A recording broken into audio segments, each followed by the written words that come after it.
And welcome back, everyone, to another episode of Going for Two, presented by Home Field Apparel. I am your host, Matt Brown. I am the publisher of the Extra Points newsletter, and I'm joined here today, as always, by my colleague and co-host, Bryan Fischer, as we get ready here for the biggest college sports weekend-ish for multiple tournaments in a long time. Lots of blue bloods, as it were, right? Yeah, I mean, it certainly feels that way. I mean, I almost thought I was like basketballed out after a pretty crazy Elite Eight on the men's side, but then the women's side just kind of followed it up. And it was bananas. It was absolutely bananas. I missed most of the UConn game yesterday because bedtime and children, and it was an absolute mess. And I was a little bit bummed, but fortunately, I still was able to see like everything after like halfway through the second overtime, and then kind of catching up. Like what just big shot after big shot. Like that definitely would have been the antidote to being basketballed out. And then of course, I mean, I don't know how you can't be excited about Louisville. Like especially in the post-game interviews.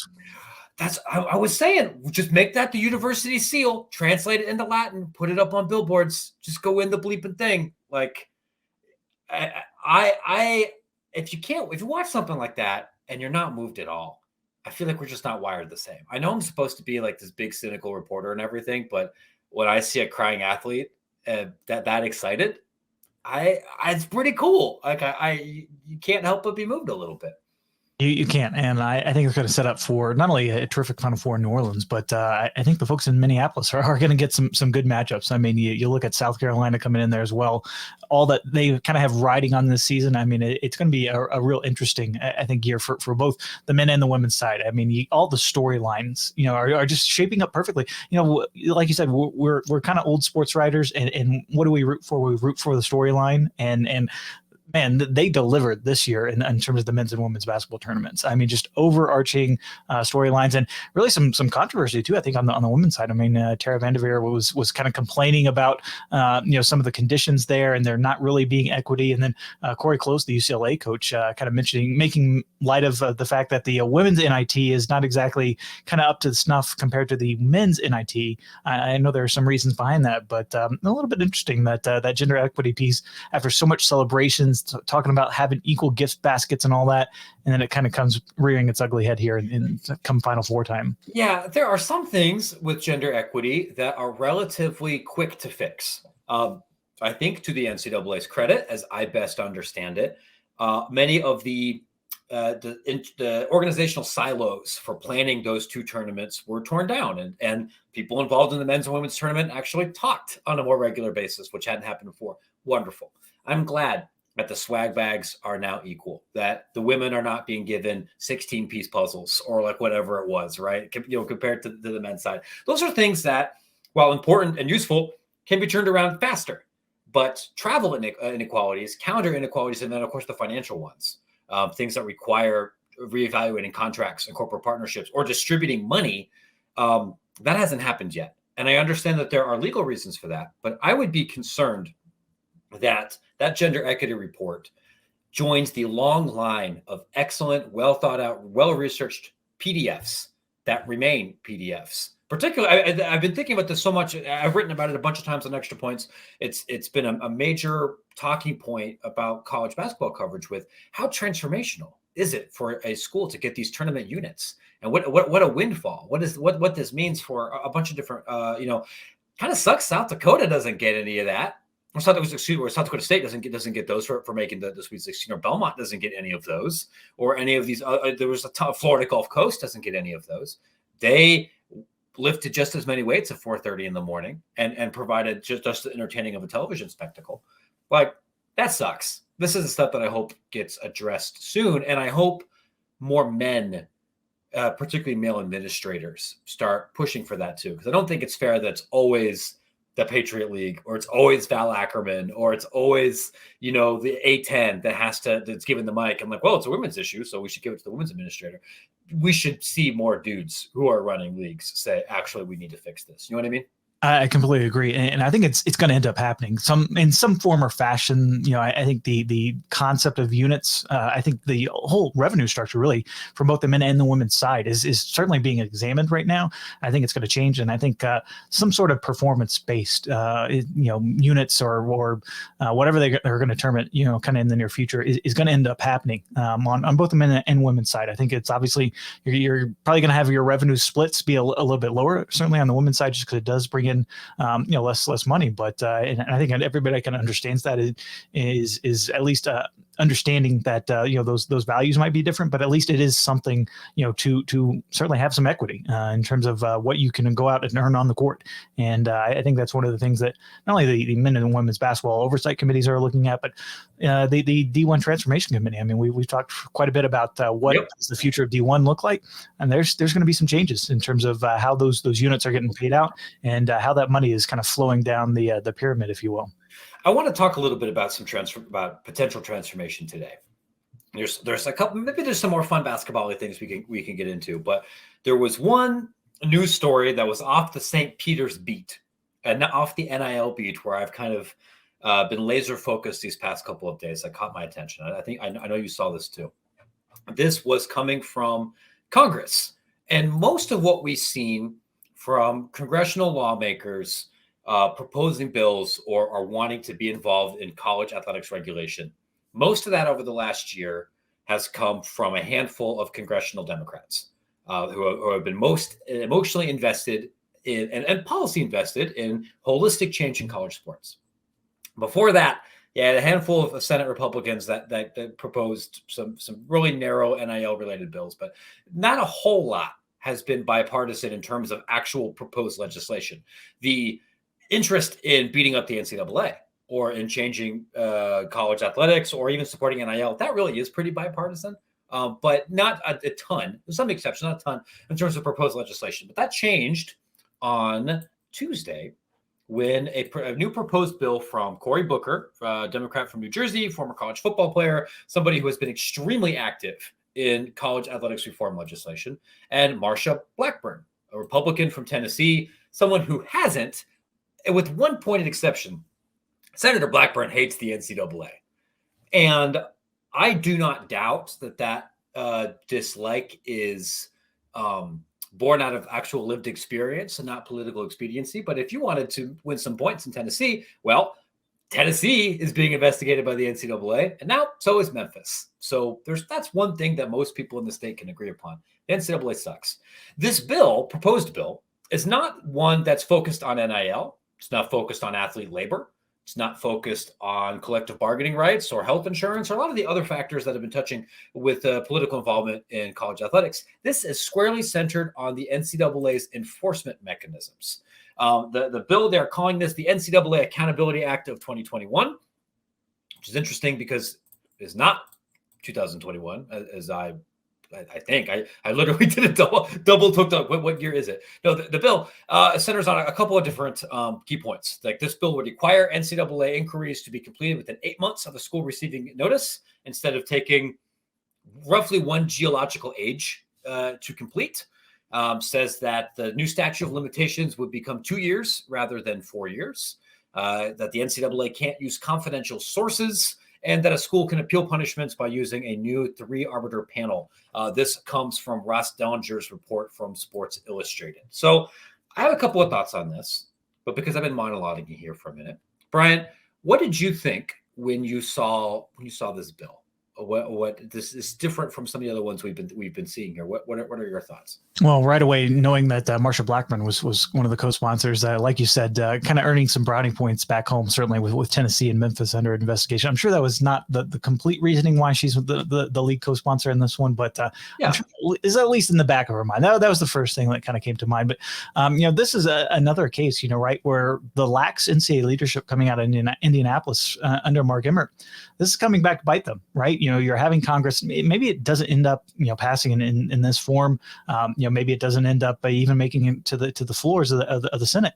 But like these kind of bills, these kind of investigations, these kind of really ability for Congress to kind of grandstand and trample over the NCAA is not only born out of frustration, but it's born out of inaction from the NCAA looking inside themselves and saying, you know what, we've got to change. We've got to be proactive about some of these changes. And look, they're starting to do that certainly, but they have been poked and prodded and to get to this point. And it's things like this, and congressional involvement. As much as they have welcomed it in the NIL space, you really don't want Congress kind of looking over your business all the time. And this is another set of restrictions that I think a lot of folks in the NCAA, not only in the national office, but I think kind of spreading out through the schools, not too thrilled about kind of seeing. I think they understand that some of the frustrations are out there, but anytime you actually get legislators involved in this, I think we've seen some issues certainly popping up around NIL in terms of maybe restrictions being a little bit too much for schools liking and vice versa. Yeah. And I think this is another case where, it's like you be careful what you wish for.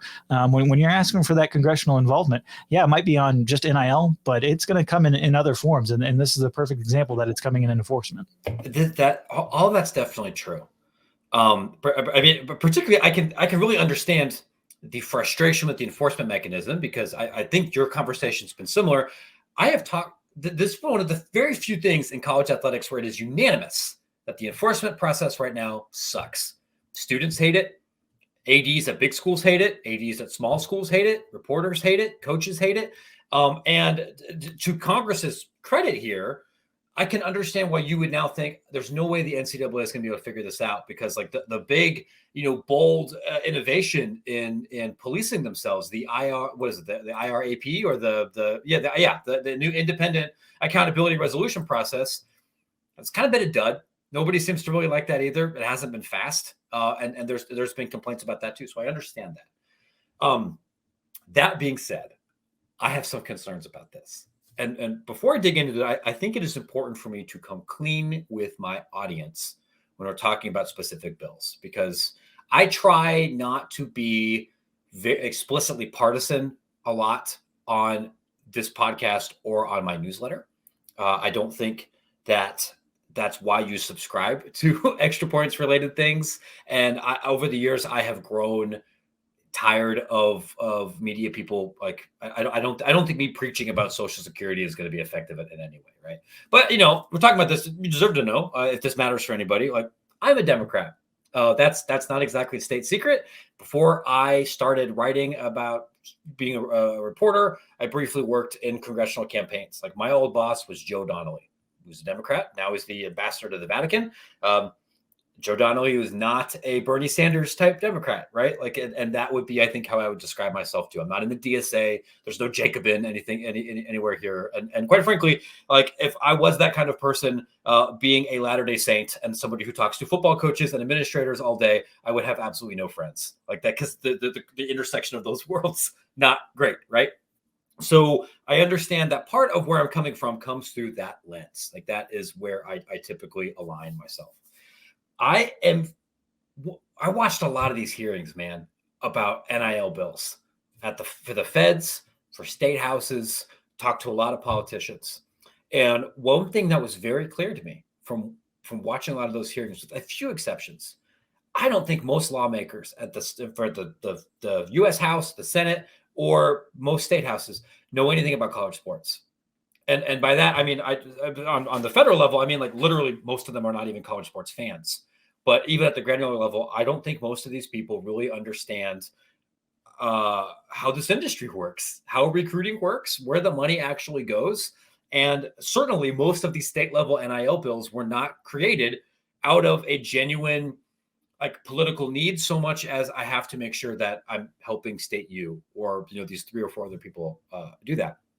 So that raises alarm bells for me whenever I see any kind of federal involvement. And I know, like, the libertarians are listening to this going like, buddy, wait till you hear about literally everything else. I'm like, different podcast. I know this is the world that I know. This is what I'm seeing.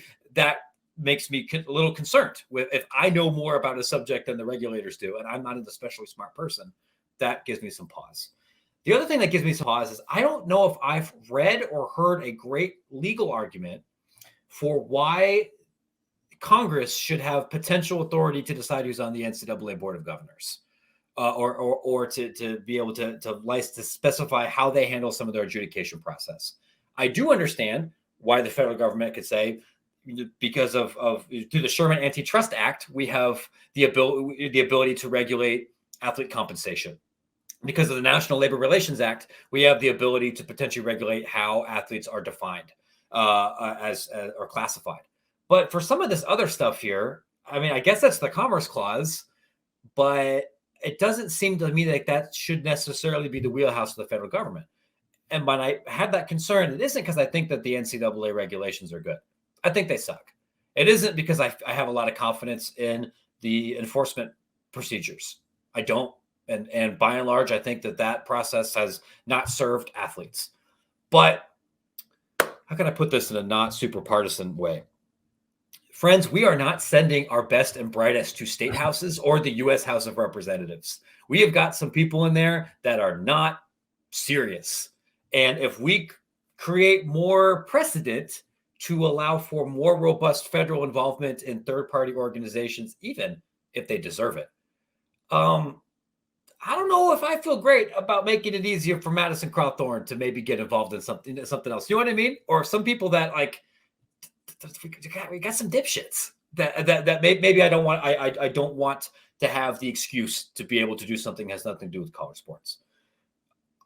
Am I a baby libertarian here? Like, am I off and looking at this? Because this all feels like a very different congressional rationale or political rationale to get involved in college sports in a different way. Maybe am I misreading the room? I think a lot of folks, especially out, more fans would say that they kind of want to have their cake and eat it too. Like they want, Congress looking into, investigating their rivals, or, like they want sort of that aspect of things where Congress can kind of come in and, lay a heavy hand against, entities like the NCAA. But I think they are not understanding completely of that kind of 360-degree picture of, like you're saying, these are not people that have hands-on athletics experience outside of Tommy Tuberville, of course. And he's the dumbest one there. Like, we don't. Sorry. No, I'm sure there are dumb Democrats too. Tommy Tuberville, the one who has the most hands-on experience, it's not an accident. It's not the guy leading this legislation. Yes. Sorry, Bryan. Continue. No, yeah. But there's just not a whole lot of subject matter experience, and that's true with a lot of subjects that Congress is tackling. That's why they have hearings. That's why they bring in experts to talk with them. That's why they have people on staffs that help craft these legislations. I mean, there's a reason why there's a lot of lobbyists there along K Street, that are designed to kind of make sure that points are heard from various industries. But look, the thing about this as well is sports in America, especially on the college system, it's just so unique. You go to other countries around the world, there is, hands-on involvement and there is governmental, hands-on with sporting matters. You have sports ministries at a lot of places. It's a cabinet position in many countries. And, a lot of that's obviously designed toward, geared towards the Olympic movement. And certainly they have different models. And that just kind of speaks to how unique it is here, with all these universities. And it's a big umbrella. You got to keep that in mind. I mean, you're talking about thousands of schools under that NCAA umbrella. And let's face it, Texas Wesleyan is different from Texas. There are just different, models that a lot of these programs have in terms of their athletics. We talked quite a bit on this program in terms of like a lot of these schools. They're just athletics program not only designed to kind of give that well-rounded experience in college life, but it's designed to bring in students as well, paying students for tuition.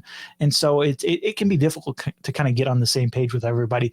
I think everybody understands that some of these bullet points that you can take out of this bill certainly sound good, like the statute of limitations and the investigation. Believe me, the NCAA enforcement staff, they would like nothing more than to wrap up cases within 8 months. Like that has been a source of frustration between membership and the national office. Like this is not something new that is coming across their desk, but I think they're going to resent a little bit of the person looking over their shoulder. In this case, it is Congress, and this has a chance to maybe get off the rails a little bit. Let's face it, that has certainly been known to happen with some legislation, not only recently, but certainly over the last couple of years. And it kind of just speaks to how difficult it is to kind of manage this very unwieldy enterprise, especially when there's not strong leadership at the top.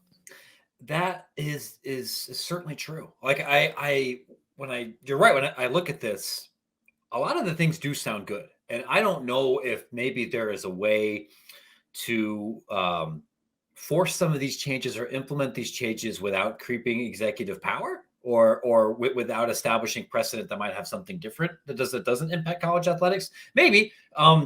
This news has been out for 24 hours, and I did not go to law school, so I'm still texting people and asking around. The biggest red flag, I think, is the stuff about the NCAA board of governors. But I mean, I don't. Yeah, I have some concerns. The other concern that I would have, and this was something that a staffer pointed out to me, is you've got lots of different kinds of people are interested in political action about college sports at the moment. And the NCAA actually wants some of this because they want NIL national clarity. They want some safe harbor for antitrust lawsuits. They want to be able to establish some clear up some regulatory uncertainty in transfers and name, image, and likeness and athlete compensation. And ultimately, they need Congress to provide that. What I have heard is if this particular bill passes, and quite frankly, if Booker and Blackburn are both in favor of it, I think you can get 60 votes. Maybe not 100, but that makes it seem like that's more possible than other things. But the concern that I've heard is if you do that, then Congress's ability to revisit college sports for NIL or healthcare or collective bargaining or some of these other issues will be diminished, especially because Democrats are likely to lose control of at least the Senate and potentially the House as well. And then the appetite for engaging in some of these other issues is going to diminish significantly. So there, beyond, hey, I don't know if this is Congress's purview concerns, there may also be, I don't know if taking this deal, which will help a small number of students, will diminish Congress's ability to potentially help lots more students in college sports.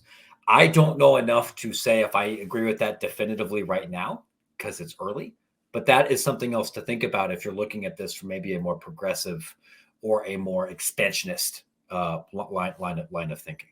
I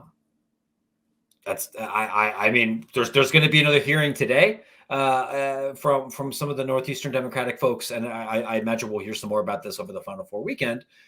Something else to monitor. But to your earlier point, though, none of this would have happened if y'all had fixed your shit a decade ago. If people in Indianapolis knew how to establish and actually execute an enforcement mechanism that happened quickly and impacted more of the specific actors and not people that came to campus 6 years later, Marshall Blackburn wouldn't be up in front of the Capitol steps railing about you. Maybe somebody else might, but you have made this bed. That's a fair thing to say, right? Yeah, and I think it's going to be interesting too.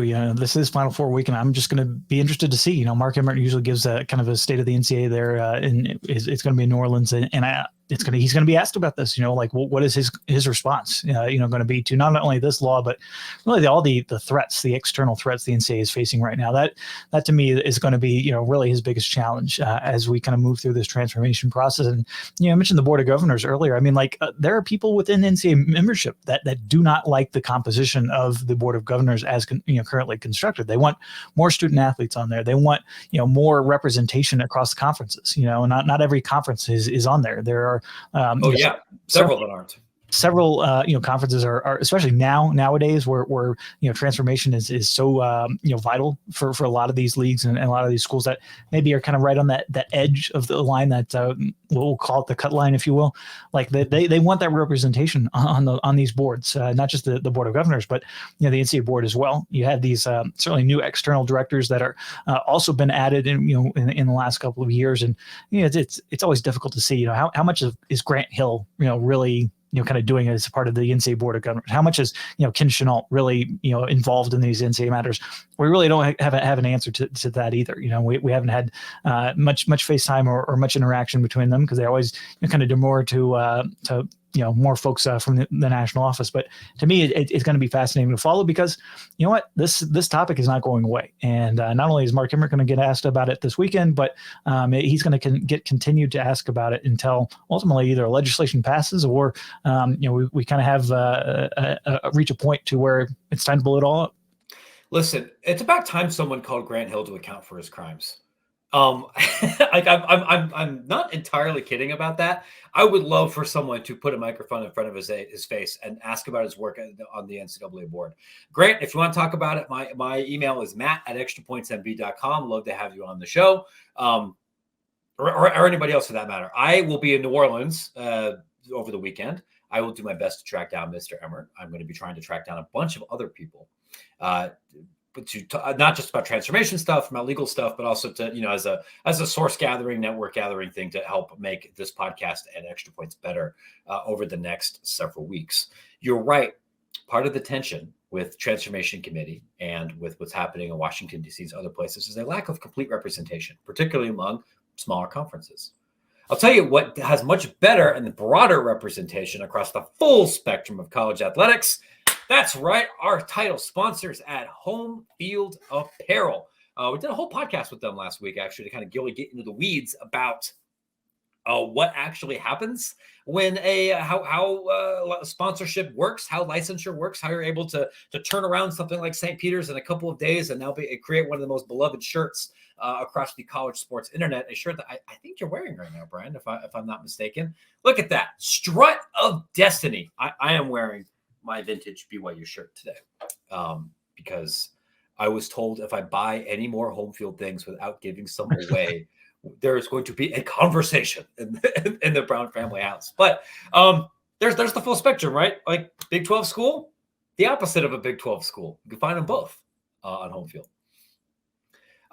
Looking at this, like you have most Power 5 institutions.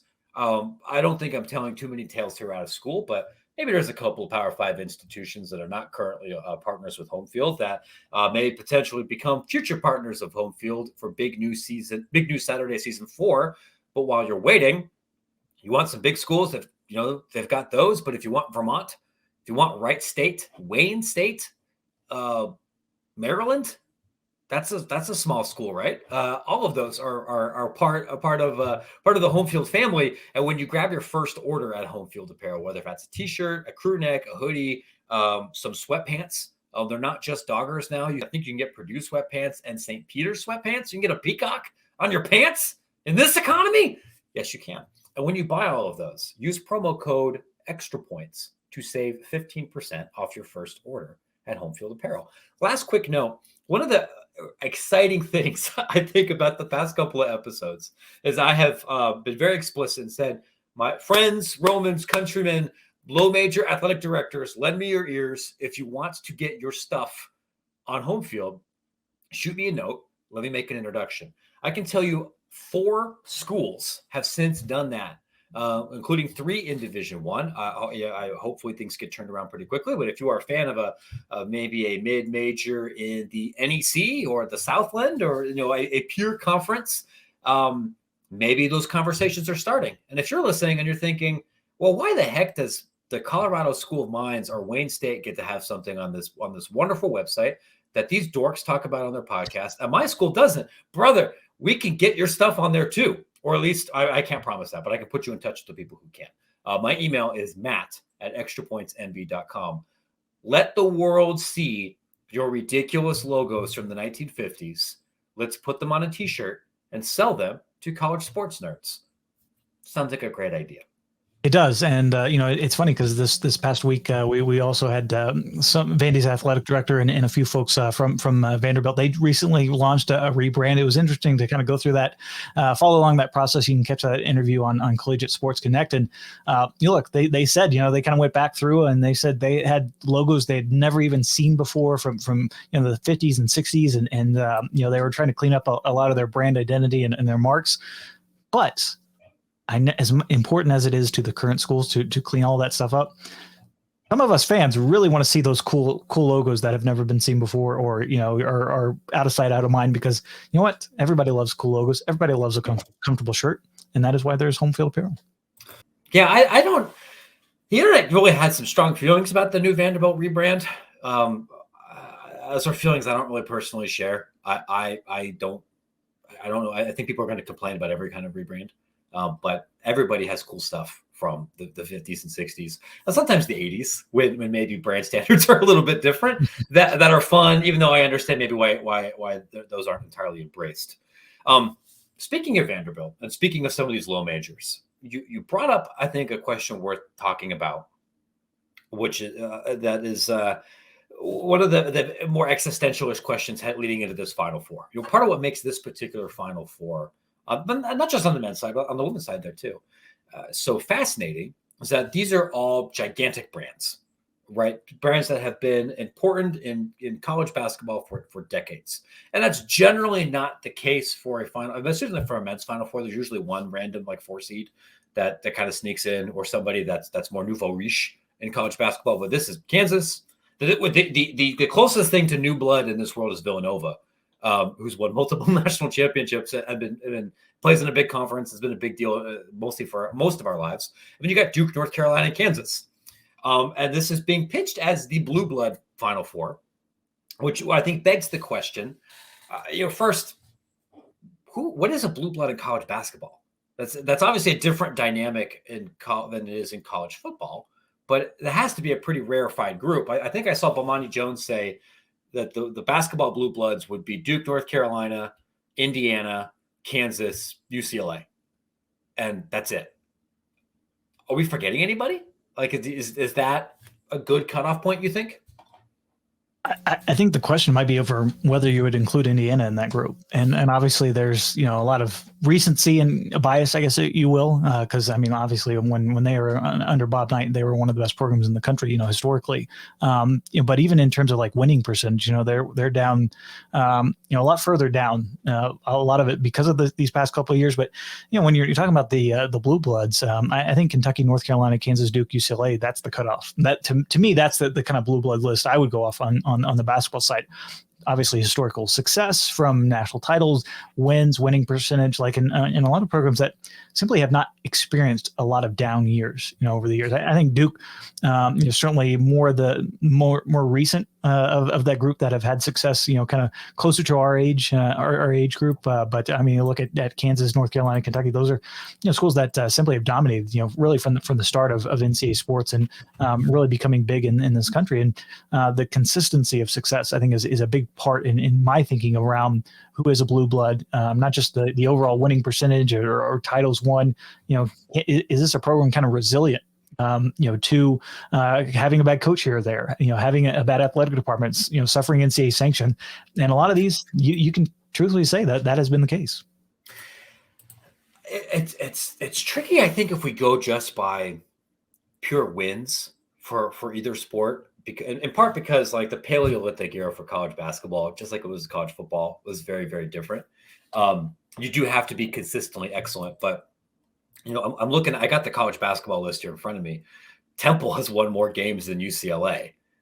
I don't think I'd consider Temple a blue blood. I mean, UCLA did win every national championship, I believe, roughly 36 times in a row, which does change things. So I think it's a mix of not just winning a bunch of games and potentially winning lots of national championships, but the level of cultural import and passion and influence that program has within the administration and the cultural relevancy of the sport.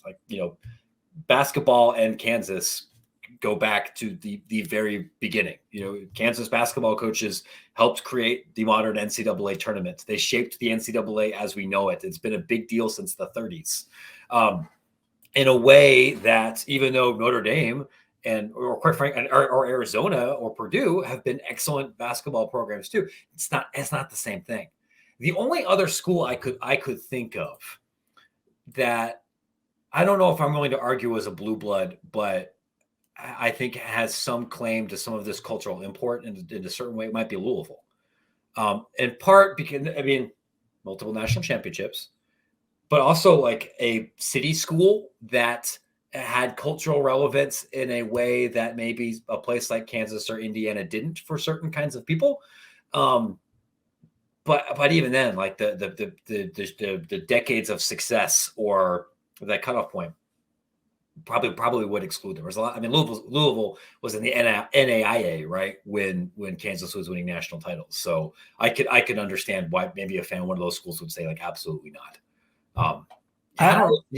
I would kind of throw Louisville Villanova, of course. I think Syracuse maybe can even be in that kind of second tier group right behind the Blue Bloods. UConn is another test case. I think that the Huskies have, especially under Jim Calhoun, I like that they have the national titles. They have, a lot of success recently, but I think they're maybe not quite to the level of consistency that some of the others have really achieved. So I think you can kind of throw those in there. I mean, there's Illinois is another program that does have, they had their ups and downs. They've had some success in the past, certainly, but maybe that's kind of the top of, of the third tier group. But it's fascinating to see, really, what is going to be your cutoff. But I think more than anything, it's got to be a select group, right? It really cannot be a large group. It has to be two to five programs that really are the fabric of the sport, like you're saying.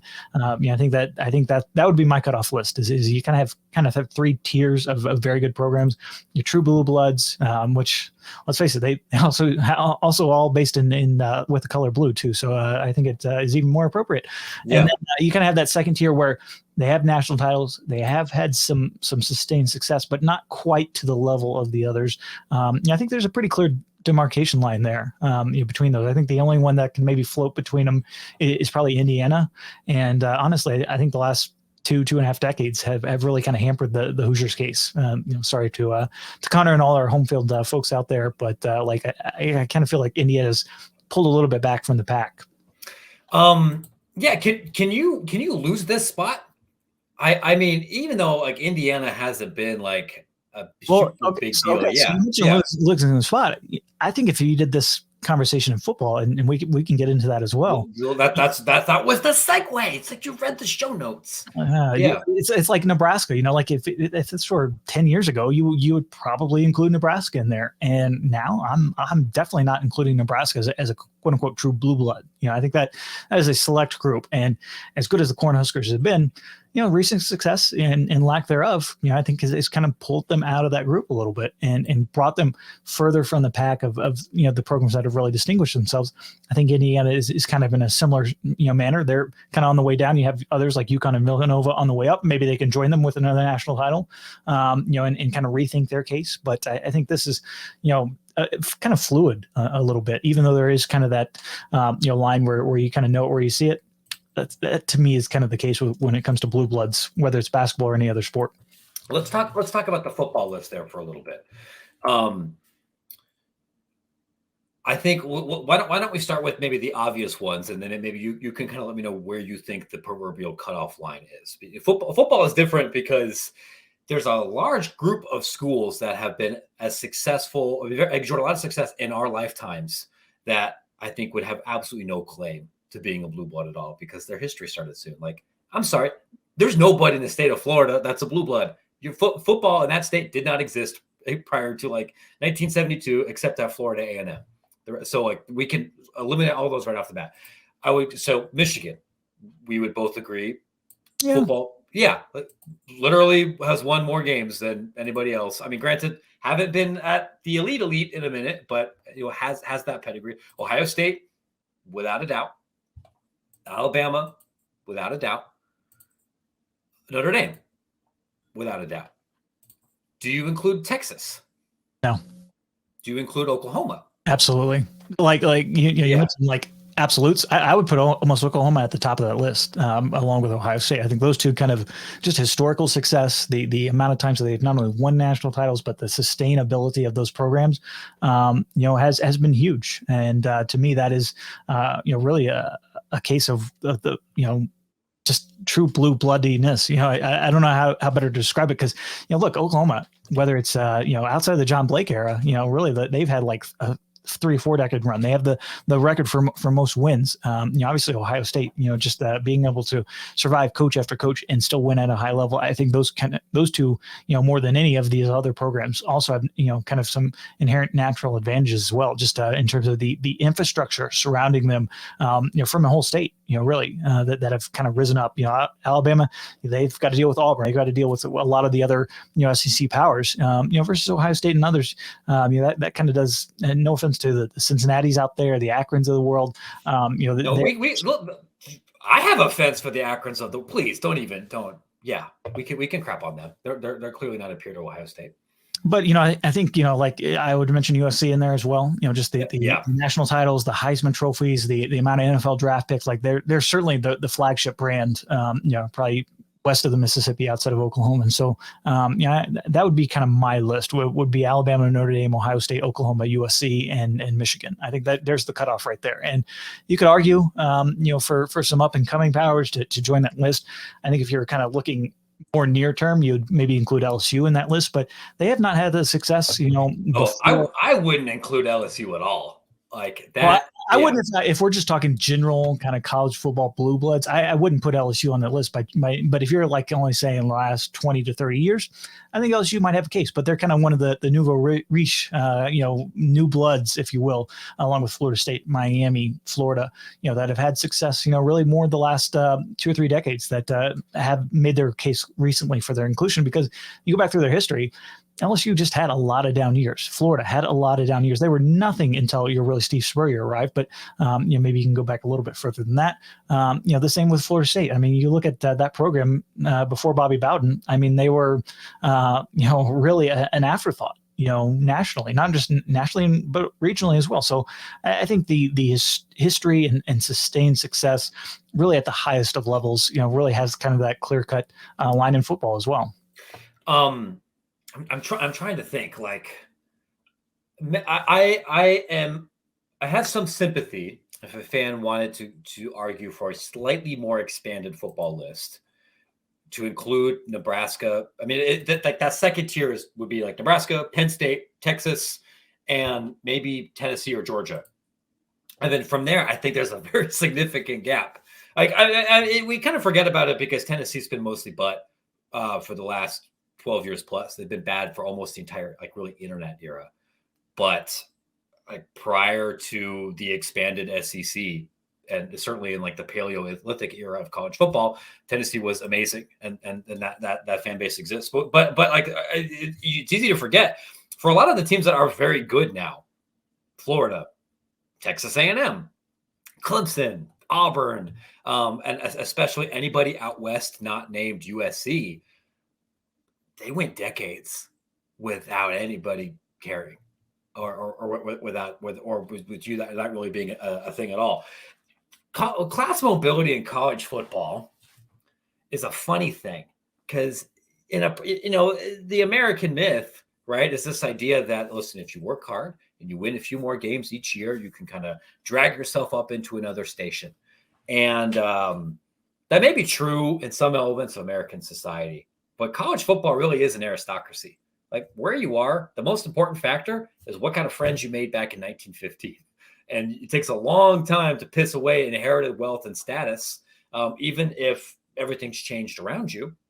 And the floor can drop out pretty quick. And you can be a successful program for decades and then turn into Syracuse and kind of be washed away from the national consciousness. And the few schools that I think have really permanently elevated themselves, the Floridas, Oregon, maybe Oklahoma State, a couple other ones, has required an enormous amount of money from someone else to just drop bags and then make successful decisions year after year after year.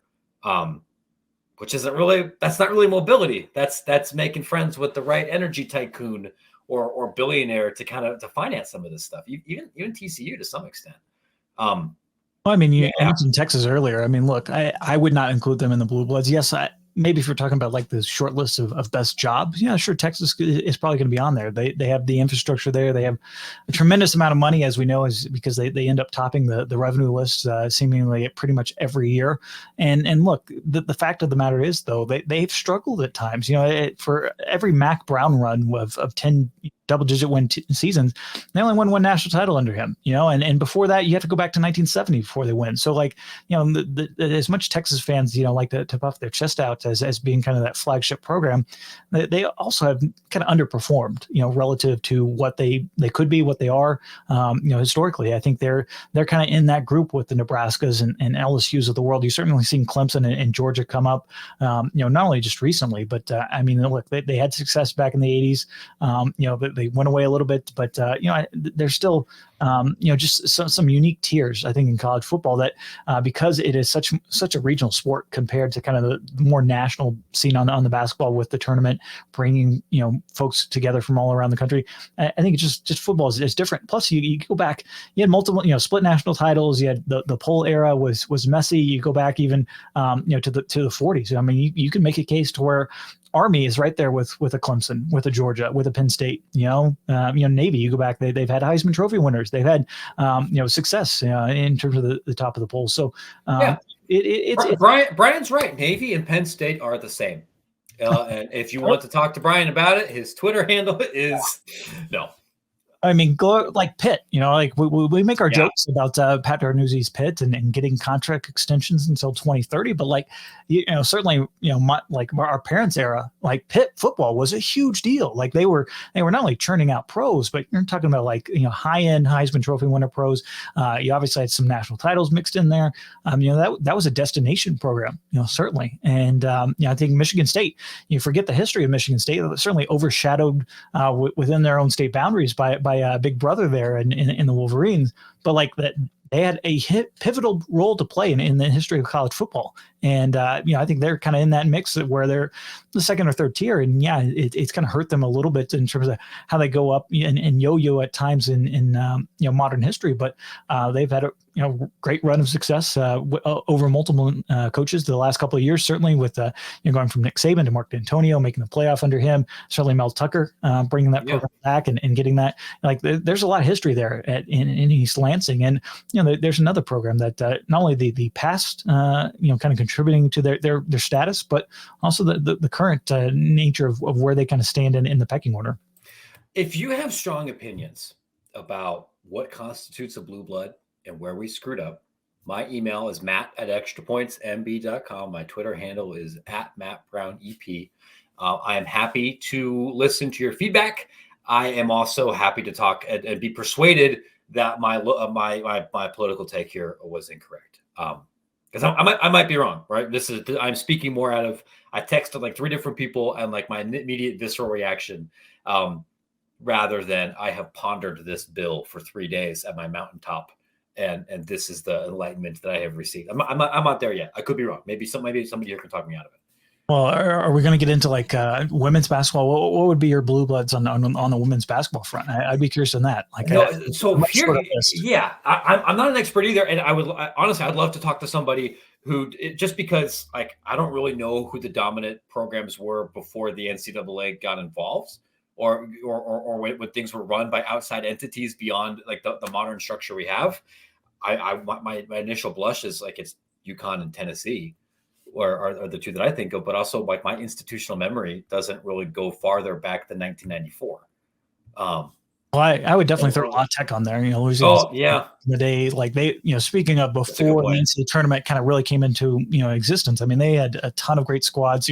Even I think either the first NCAA women's tournament or the second, they ended up winning it. So they have NCAA titles, obviously a huge history of success there in Ruston with the amount of winning that they've done. I think you kind of do have that kind of top 2 that have certainly separated themselves from the pack in UConn and Tennessee, but another Baylor.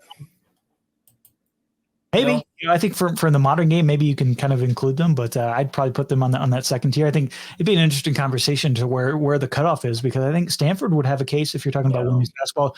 Tara Vanderveer, I think this is her 14th Final Four. She has national titles to her name. That's certainly an athletic department that has a history of really high level of success. It is the case in basketball, and really outside of UConn and Tennessee. Out before these last couple of years, you probably would have pointed towards Stanford being that kind of third program, that has had the recent history of success at the women's game. So be a little bit more of a different conversation, and certainly a more compact level of blue bloods, whether you're talking about women's basketball or even women's soccer. I think there's case, it's North Carolina, and then it's debate 3 or 4 others that have won national titles recently. That might be a good other newsletter. Or another conversation for some of these other ones here. Please yell at me. Yeah, I'm looking at it. Stanford would make more sense than Baylor. You're absolutely right. The 4th one, I don't know. Maybe it's Notre Dame. maybe, if you had to pick 4. Quick couple of programming notes to let everybody know here that if you listen to this far along, because I am traveling this weekend, there will not be a second going for 2 this week. Just logistically, I can't verify that I'm going to be in a place with good enough Wi-Fi to be able to sit down and record. I am going to be in New Orleans next Thursday through Tuesday morning.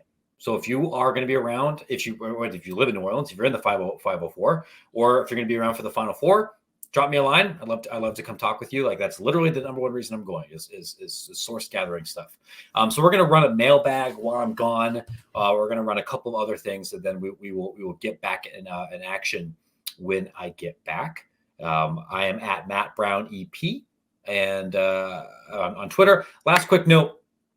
Beyond subscribing to everything on Collegiate Sports Connect and D1 Ticker and everything else, we do have a few more open sponsorship spots for Extra Points for ads, and also on this podcast for late April and coming into May.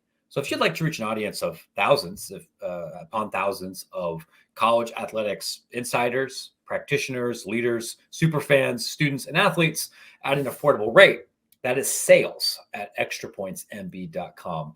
So we can shill for something else beyond just home field.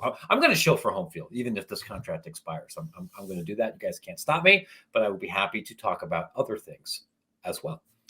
Bryan, what would you like to plug before we let these fine people go?